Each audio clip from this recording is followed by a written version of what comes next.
Okay, here's kind of a lamentable lecture, and I already have it up.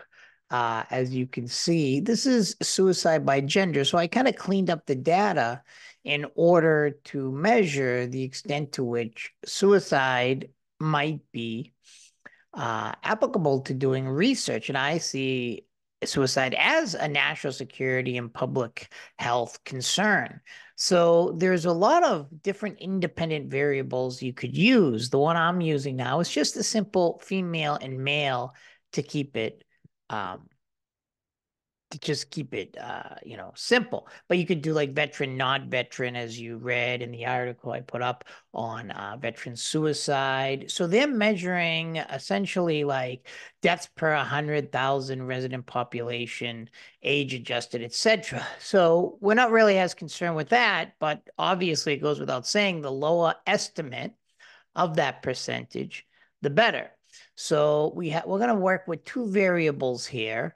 One is female and one is male. So the goal here is to see if there is a relationship between suicide and gender. And that way, by doing something like this, we could actually address issues better, because if we can identify certain populations that are more vulnerable, then you can basically, you know, deal with this issue. Now, again, we can use the LM function because our independent variable is this gender. It's called stub label. Don't ask me why. We could actually change that name. And our dependent variable is quantitative, this estimate percentage of the 100,000 resident population. So what we're going to do here is, I mean, this is a lamentable situation. I'll just call it lamentable. But it is a reality, and I think that's one of the things we have to deal with. You know, we don't like these things, but if we ignore them, then people completely fail to address them. So we're going to use the LM function, LM.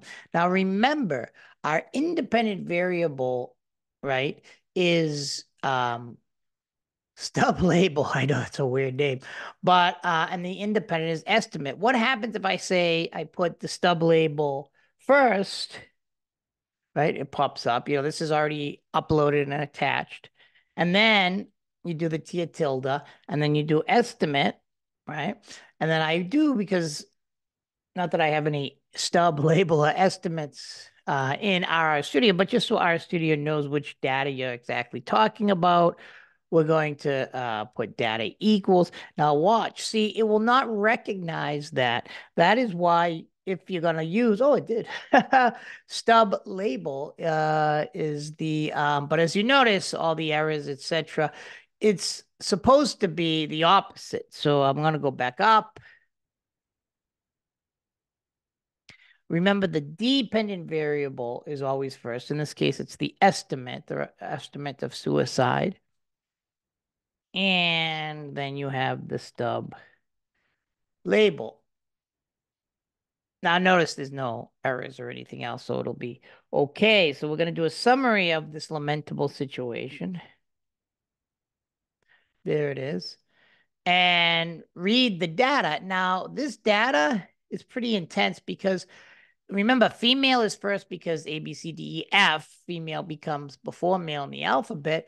But then male, this is saying essentially this is a very significant increase of suicide if you are male over female, which is the base one, that's plus, but also it's a very large number, 14.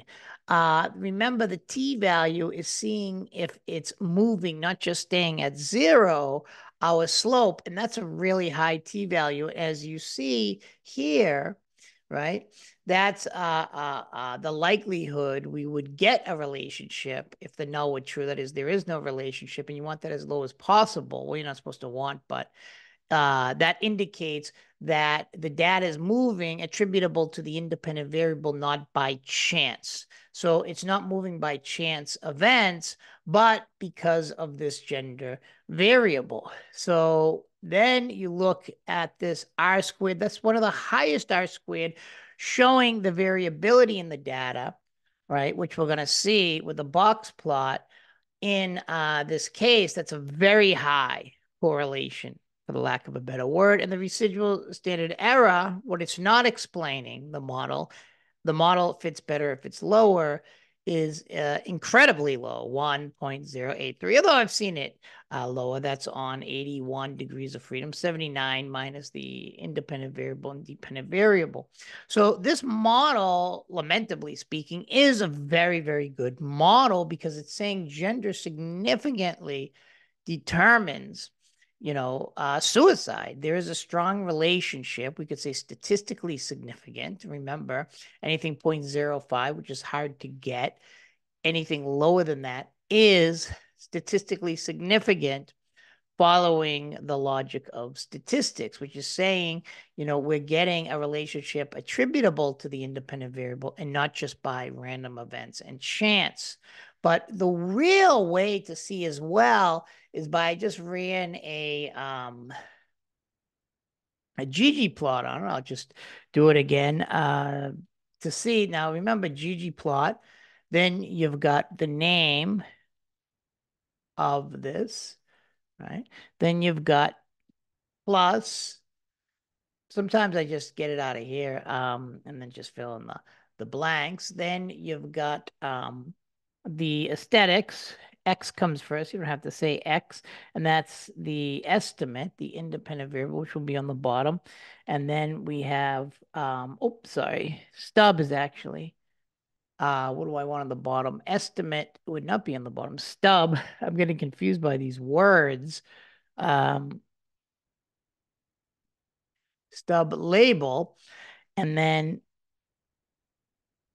boom, we want to do the geoplot. Geom is the geographics. In this case, box plot. And we could make it some kind of cool color. What have I been doing up here is different colors like, what's that one? Ooh, magenta. Let's take a look. I do like magenta. And then we're going to see, oops, I got to put the C, but it doesn't matter, green. I don't know if they go together.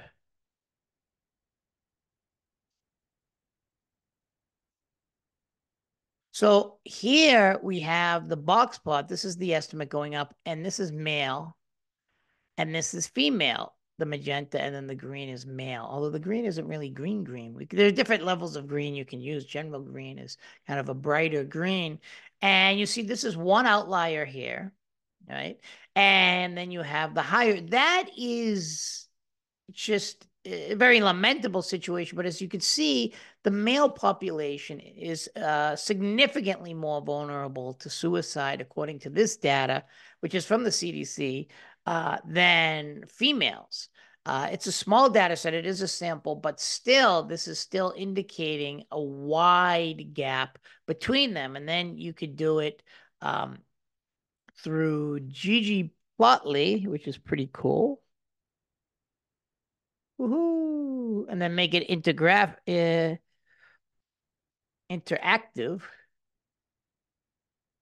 But then you got to close it. Remember. So, I didn't close it. So what happens is now it's interactive. And you can see the median and see the median here, 20, where here it's only 4.5. Look at the outlier disappeared. That's why sometimes I don't like ggplot the interactive. But it's essentially, this is a good graph, lamentably speaking.